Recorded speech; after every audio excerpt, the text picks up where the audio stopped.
Hello everyone, welcome to IRC Chemistry. In this video we'll go learn outer sphere electron transfer mechanism. Well, this mechanism or this outer sphere mechanism involves the transfer of electron from reductant to oxidant. There is no substitution reaction is taking place at all, and this outer sphere mechanism involves the change in oxidation state, whereas in case of substitution reaction there is no change in oxidation state at all. Also, the transfer of electron in case of outer sphere mechanism is the rate determining step. So without any further ado, let's start the video with the mechanism. तो सबसे पहले outer sphere mechanism में पहला जो step होता है वो होता है formation of precursor complex. Formation of precursor complex. Formation of precursor complex. Well, in this complex, अगर आप मुझसे पूछोगे कि whether this complex is true or whether this complex involve any chemical forces or something, तो ये precursor complex कोई true complex नहीं है. यहाँ पे कोई भी chemical forces involved नहीं है. And what do you mean by chemical forces? उसका मतलब होता है यहाँ पे किसी भी टाइप का इलेक्ट्रॉन का इन्वॉल्वमेंट नहीं है. There is some kind of physical forces which could be dipole dipole interaction और dipole ion dipole. This kind of physical interaction is taking place between the reductant and oxidant. Reductant आप अच्छे से जानते हो. Reductant is the one which will going to lose the electron and the oxidant which is going to accept the electron.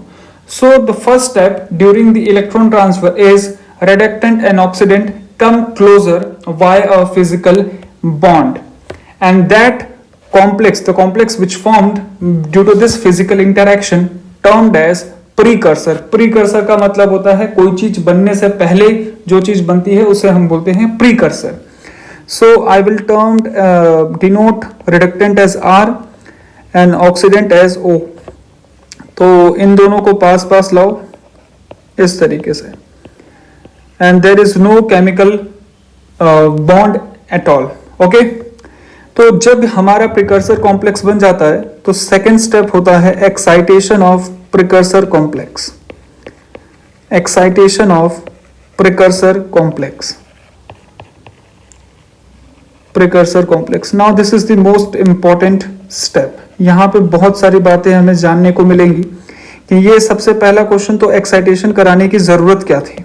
तो यहां पे ध्यान से समझेंगे.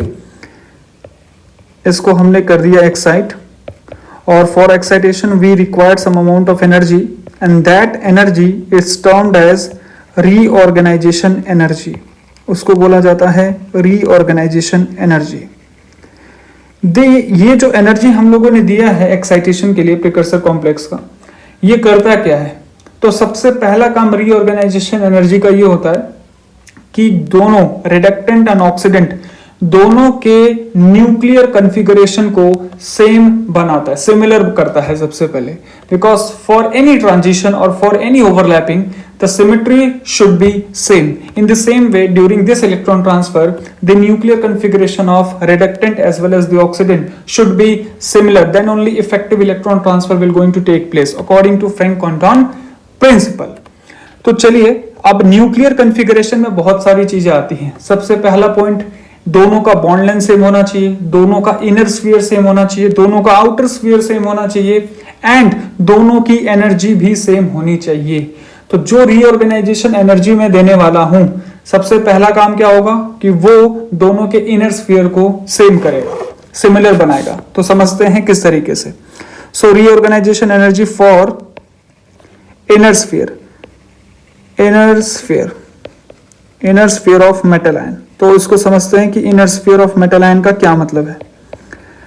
हम दो एग्जांपल लेते हैं. रिडक्टेंट हम सपोज मान लेते हैं Fe2+ एंड ऑक्सीडेंट हम मान लेते हैं Fe3+.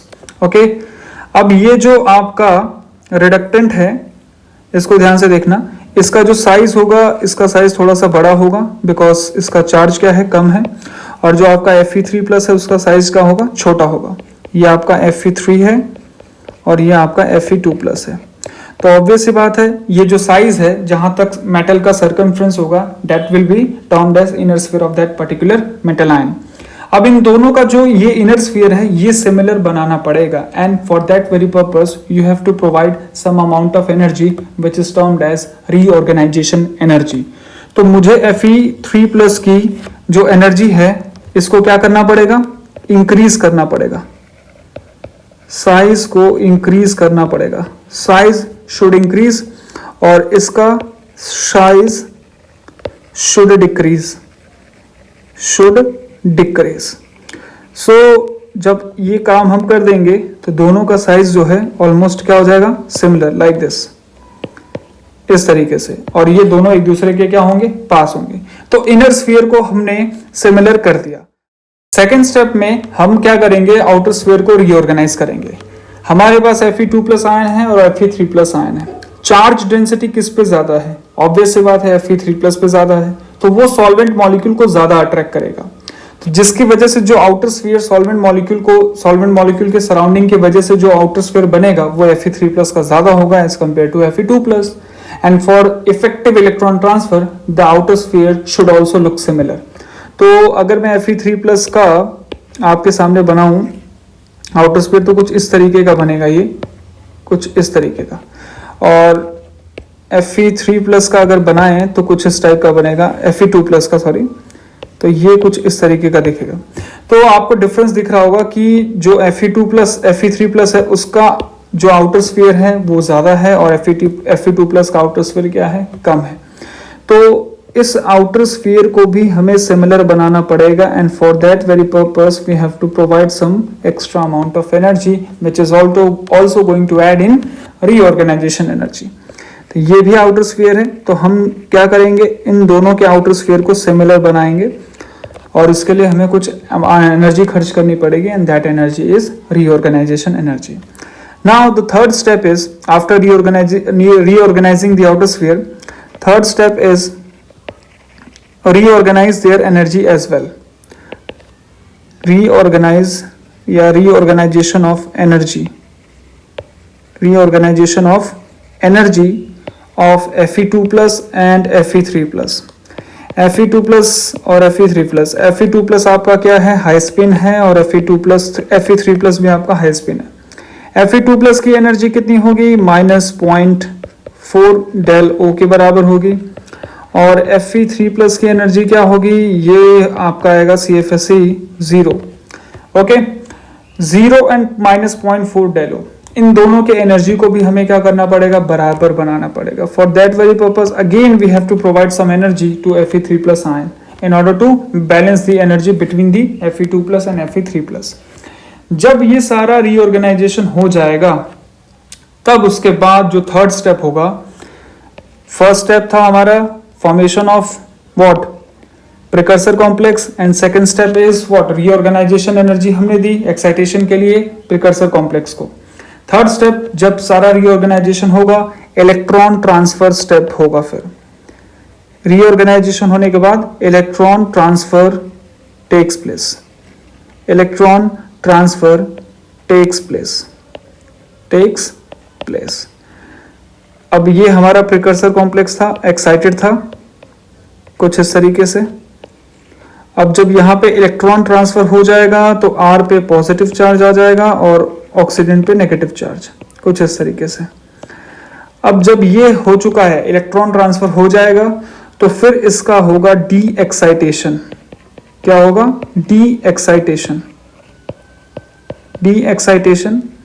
और डी एक्साइटेशन होने के बाद जो हमारे पास कॉम्प्लेक्स आएगा उसे हम बोलेंगे सक्सेसर कॉम्प्लेक्स, इसको हम बोलेंगे सक्सेसर कॉम्प्लेक्स। अब ये सक्सेसर कॉम्प्लेक्स क्या हो जाएगा, डिसोसिएट कर जाएगा इनटू, ये आपका जो आयन पेयर है it will going to dissociate into R+ and R-, and this is how outer sphere mechanism works. So the first step is the formation of precursor complex, ये रहा formation of precursor complex. Second step is excitation of precursor complex, और during that excitation किन किन चीजों का reorganization होता है in depth आपको मैंने बताया। फिर उसके बाद थर्ड स्टेप इलेक्ट्रॉन ट्रांसफर में इलेक्ट्रॉन ट्रांसफर होता है, फिर डी एक्साइटेशन सक्सेसर कॉम्प्लेक्स बनता है, फिर वो डिसोसिएट हो जाता है R+ और O- में। In this way electron transfer takes place. अब ये समझने के बाद अब हम देखते हैं कि कितने टाइप्स के ट्रांसफर कितने टाइप के ट्रांसफर इलेक्ट्रॉन के हो सकते हैं, कितने टाइप की ट्रांजिशंस हो सकती हैं। तो पहला हम पढ़ते हैं T2G non bonding to T2G non bonding. तो first electron transfer is T2G non bonding to T2G non bonding. ठीक है, इसके लिए हम एग्जांपल लेके चलते हैं Fe2+ का और Fe3+ का, Fe2+ एंड Fe3+। तो Fe2+ की इलेक्ट्रॉनिक कन्फिग्रेशन किस टाइप से होगी, T2GeG में लिखेंगे बाय यूजिंग CFT। तो ये हो जाएगा T2G non bonding and this is EG and tie bonding EG star. 1 2 3 4 5 6 ये हाई स्पिन कॉम्प्लेक्स है। फिर इसी तरीके से Fe3+ को लिख लेते हैं कुछ इस तरीके से, और ये भी आपका हो जाएगा T2G नॉन बॉन्डिंग और ये हो जाएगा EG star and tie bonding. ये बॉन्डिंग नॉन बॉन्डिंग का जो कंसेप्ट है एंटी बॉन्डिंग का, ये लाइगेंडफिल थ्योरी से आता है। ठीक है, तो अगर आपको उस पर एक वीडियो चाहिए तो आप कमेंट बॉक्स में कमेंट कर सकते हो, हम उस पर भी एक वीडियो बना देंगे। अब यहाँ पे रीऑर्गेनाइजेशन एनर्जी देंगे ताकि +2 और +3 दोनों की एनर्जी क्या हो जाए, सेम हो जाए। ठीक है, तो देखो ये आपका Fe2+ है, इसको यहाँ लगा देते हैं, और ये आपका यहाँ पे Fe3+ है, इसको यहाँ लगा देते हैं। अब दोनों की एनर्जी सेम हो चुकी है, रीऑर्गेनाइजेशन एनर्जी देके हमने दोनों की एनर्जी क्या कर दी, सेम कर दी। अब देखो अब यहाँ पे होगा इलेक्ट्रॉन का ट्रांसफर। तो इलेक्ट्रॉन का ट्रांसफर देखो किस तरीके से होगा, ये है T2G नॉन बॉन्डिंग, ये T2G नॉन बॉन्डिंग यहाँ पे जाएगा इस दूसरे वाले Fe3+ में। So this step is electron transfer और यही रेट डिटरमाइनिंग स्टेप होता है। तो इसको हम आगे लिखते हैं कुछ इस तरीके से। अब आपका जो Fe2+ था इस पे स्टार लगा दो, Fe2+ वाले पे। तो जो स्टार वाला Fe आयरन था वो अब +3 में कन्वर्ट हो चुका है कुछ इस टाइप से, 1 2 3 4 5। ठीक है, और ये जो आपका आयरन है ये +2 में कन्वर्ट हो चुका है, इसके कन्फिग्रेशन कुछ इस टाइप से हो जाएगी, 1 2 3 4 5 एंड 6। अब डी एक्साइटेशन होगा तो energy D excitation followed by dissociation. ठीक है, तो इसको डी एक्साइट कर दो तो आपका पता है Fe2+ ऊपर आ जाएगा। ठीक है, कुछ इस तरीके से, और Fe3+ जो है वो नीचे आ जाएगा, स्टार है क्योंकि उसकी एनर्जी कम है, कुछ इस तरीके से। तो ये हो जाएगा 1 2 3 4 एंड 5। ये हो जाएगा 1 2 3 4 5 and 6। So this is how electron transfer mechanism takes place. तो ये हमें समझना था outer sphere electron transfer mechanism में T2G नॉन बॉन्डिंग से T2G नॉन बॉन्डिंग किस तरीके से इलेक्ट्रॉन का ट्रांसफर होता है। अब हम नेक्स्ट समझते हैं दूसरा टाइप की ट्रांसफर, वो है EG star to EG star. ठीक है, तो इसके लिए हम एग्जांपल लेते हैं Chromium+2 और Chromium+3 का। तो Chromium+2 और Chromium+3 का इलेक्ट्रॉनिक कन्फिग्रेशन लिखते हैं। Chromium+3 कितने इलेक्ट्रॉन होंगे, D3 सिस्टम है, 1 2 एंड 3। ये आपका है T2G और ये है आपका EG स्टार। ठीक है, यहाँ पे Chromium2 बना दो, Chromium2 की एनर्जी कम होती है एज कम्पेयर टू Chromium3+। तो Chromium3+ में 1 2 3 4। ठीक है, ये आपका हो गया T2G, यह आपका हो गया EG स्टार। क्लियर है। अब यहाँ पे क्या होगा, अगेन रीऑर्गेनाइजेशन करवा दो। रीऑर्गेनाइजेशन करवाओगे तो दोनों की एनर्जी क्या हो जाएगी, सेम हो जाएगी। इसको यहाँ बना दो थोड़ा इस तरीके से, और यहाँ पे Cr2 को बना दो, इसकी भी एनर्जी को बराबर कर दो। तो ये देखो हमने एनर्जी दोनों की क्या कर दी, बराबर कर दी। ठीक है, कुछ इस तरीके से। अब हमें क्या करना है, अब इलेक्ट्रॉन का ट्रांसफर करवाना है, सिंपल और कुछ नहीं। तो अगेन इलेक्ट्रॉन का ट्रांसफर देखो अब यहाँ EG स्टार से डायरेक्टली इस EG स्टार के ऑर्बिटल में होगी, और इलेक्ट्रॉन का जब ट्रांसफर होगा तो अगेन इसको आप क्या कर दो, स्टार मार्क कर दो। ये हमारा Cr2+ जो है स्टार्ट है। ठीक है, तो ये किस में कन्वर्ट हो जाएगा, Cr+3 में कन्वर्ट हो जाएगा। अब इसकी इलेक्ट्रॉनिक कन्फिग्रेशन कुछ ये हो जाएगी, यहाँ पे 1 2 एंड 3। ये आपका क्या है, Cr3+ स्टार के साथ, ये है T2G और ये है EG। ठीक है, और यहाँ पे ये Cr3+ किस में कन्वर्ट हो जाएगा, Cr+2 में। कुछ इस तरीके से, डी एक्साइटेशन करा दिया है तो उसकी Cr2+ की एनर्जी क्या हो जाएगी, कम हो जाएगी, कुछ इस तरीके से। तो ये ट्रांजिशन आपने देखा कहाँ पे हुआ, ये ट्रांजिशन आपका Eg स्टार से Eg स्टार में हुआ। तो ये ट्रांजिशन पॉसिबल थी, ट्रांसफर, अगर मैं ट्रांजिशन बोल रहा हूँ तो ट्रांसफर ही है उसका मतलब, ठीक है। अब हम बढ़ते हैं लास्ट पे कि लास्ट टाइप की ट्रांसफर किस टाइप की हो सकती है, वो हो सकती है T2G star to T2G star, T2G star to T2G star. अब इसके लिए एग्जांपल हम लेते हैं कोबाल्ट का, super important, cobalt +2 and cobalt +3 aqua complex है ये, एक्वा कॉम्प्लेक्स मैं लिख देता हूं, दिस इज एक्वा कॉम्प्लेक्स। तो यहां पे हम ध्यान से समझेंगे, कोबाल्ट 2+, ठीक है, आपका जो है ये कोबाल्ट 3+ आपका लो स्पिन होगा वाटर के साथ, और कोबाल्ट 2+ आपका हाई स्पिन होगा, ठीक है। अब हाई स्पिन लो स्पिन की एनर्जी क्या होती है, ज्यादा होती है, तो इसको ऊपर लिख लेते हैं इस तरीके से 1 2 3, ठीक है, 4 5 एंड 6, एंड यहाँ पे कोबाल्ट आपका +2 में है, इसको भी लिख लेते हैं 1 2 3। ये आपका T2G है, ये भी आपका T2G है, पर ये क्या है, एंटाई बॉन्डिंग है। ये सारी बातें आपको लीग एंड फील्ड थ्योरी से पता चलेंगी, ठीक है। ओके, CO +2 में 1 2 3 4 5 6 एंड 7, ये इलेक्ट्रॉन हमने फिल कर दिया। CO+2 आपका जो है हाई स्पिन है। अब हम क्या करते हैं, रीऑर्गेनाइज करते हैं इनको। तो रीऑर्गेनाइजेशन के लिए आपको पता है, फिर से वही काम करना है, इनको सेम एनर्जी पे ले आओ, इस तरीके से सेम एनर्जी पे ले आए हम लोग, इसको भी सेम एनर्जी पे ले आते हैं कुछ इस तरीके से। यहाँ पे एक सेकेंड, इसको थोड़ा और छोटा कर देते हैं ताकि स्पेस हो जाए। ये अब हमारा सेम एनर्जी में दोनों आ चुके हैं कुछ इस तरीके से। अब देखिए, अब यहाँ पे होगा क्या, यहाँ पे पहले कुछ ट्रांजिशंस होंगी, फिर उसके बाद इलेक्ट्रॉन का ट्रांसफर होगा। तो ट्रांजिशन कैसे होगी, ट्रांजिशन में CO2+ जो है, यहाँ से क्या होगा कि ये वाला इलेक्ट्रॉन जो है यहाँ पे ट्रांजिशन पहले करेगा, और CO3+ में एक इलेक्ट्रॉन यहाँ से पहले ट्रांजिशन यहाँ करेगा। क्लियर है, देखो तो होगा क्या, ये हमारा है CO2+ में पहले तो ट्रांजिशन हुई, इलेक्ट्रॉनिक ट्रांजिशन कुछ इस तरीके से। ये अब बन चुका है +2+2 और ऊपर एक इलेक्ट्रॉन है, और यहाँ पे आपका कोबाल्ट +3 है, ठीक है। यहाँ पे भी एक इलेक्ट्रॉनिक ट्रांजिशन हुई है, और ये अब कुछ इस तरीके से कन्वर्ट हो चुका है, ठीक है, कुछ इस तरीके से। अब CO2 CO+ है। अब ट्रांजिशन होने के बाद अब देखो क्या होगा, अब इलेक्ट्रॉन का ट्रांसफर होगा। अब इलेक्ट्रॉन का ट्रांसफर कैसे होगा, ये वाला एक इलेक्ट्रॉन यहाँ पे ट्रांसफर हो जाएगा इस तरीके से। ये है T2G star to T2G star, ये इलेक्ट्रॉन का ट्रांसफर हुआ है कोबाल्ट के केस में।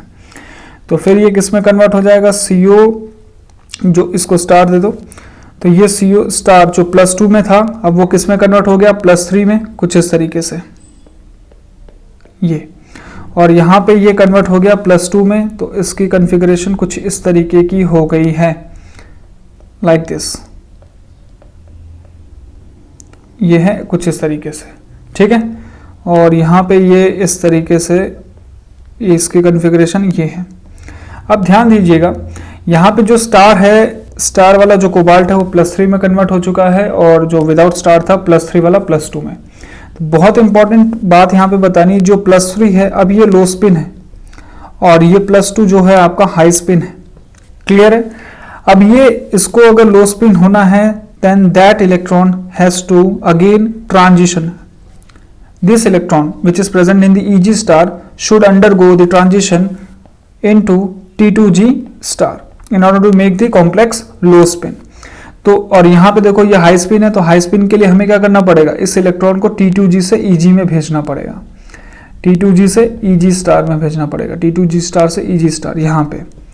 तो ये अब सेकेंड ट्रांजिशन होगी, और सेकेंड ट्रांजिशन होने के बाद CO+3 स्टार जो है कुछ इसमें कन्वर्ट हो जाएगा इस तरीके से, +1 और ये हो जाएगा CO3। अब ये लो स्पिन है और ये कोबाल्ट +2 हाई स्पिन है, तो यहाँ पे ये कुछ इस तरीके से कन्वर्ट हो जाएगा प्लस प्लस, और ये एक इलेक्ट्रॉन यहाँ पे, एक इलेक्ट्रॉन यहाँ पे। तो ये आपका Eg स्टार, ये आपका T2G स्टार, और ये आपका T2G स्टार, और ये Eg स्टार। तो ये जो पूरी ट्रांजिशन हुई है ये T2G स्टार से T2G स्टार हुई है, लेकिन दो ट्रांजिशंस के साथ। इलेक्ट्रॉन का ट्रांसफर कोबाल्ट में हुआ है लेकिन विथ टू ट्रांजिशंस। ओके, तो यहां पे हम एक स्टेटमेंट लिख सकते हैं, electron transfer takes place, electron transfer takes place via two electronic transitions, two electronic transition. तो कुछ इस तरीके से ये इन डेप्थ हमने चेक किया कि कोबाल्ट के केस में किस तरीके से इलेक्ट्रॉन का ट्रांसफर होता है।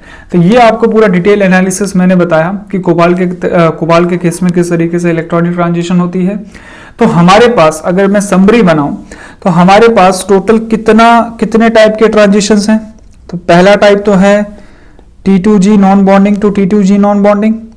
ओके, ये पहला टाइप था। फिर दूसरा टाइप था Eg स्टार से Eg स्टार, ये था Eg स्टार से Eg स्टार। और तीसरा ट्रांजिशन कौन सा था, T2G स्टार से T2G star. This is very very important. Now अब हमें क्वेश्चन अराइज ये होता है कि कौन से मैकेनिज्म से या किस इलेक्ट्रॉन ट्रांसफर से या कौन सा जो ट्रांसफर है वो सबसे फास्ट होगा, किस में रेट सबसे ज्यादा होगा। तो रेट देखते हैं हम लोग।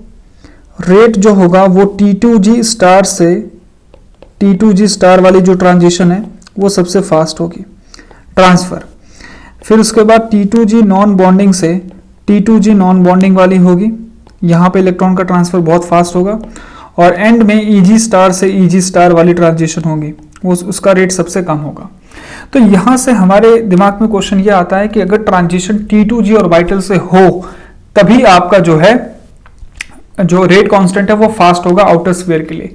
तो हम यहां से कंक्लूजन बनाते हैं कि ऐसे मॉलिक्यूल जो लो स्पिन हैं, जो कि इनर्ट होते हैं मोस्टली, तो वो आउटर स्फीयर मैकेनिज्म बहुत तेजी से देते हैं।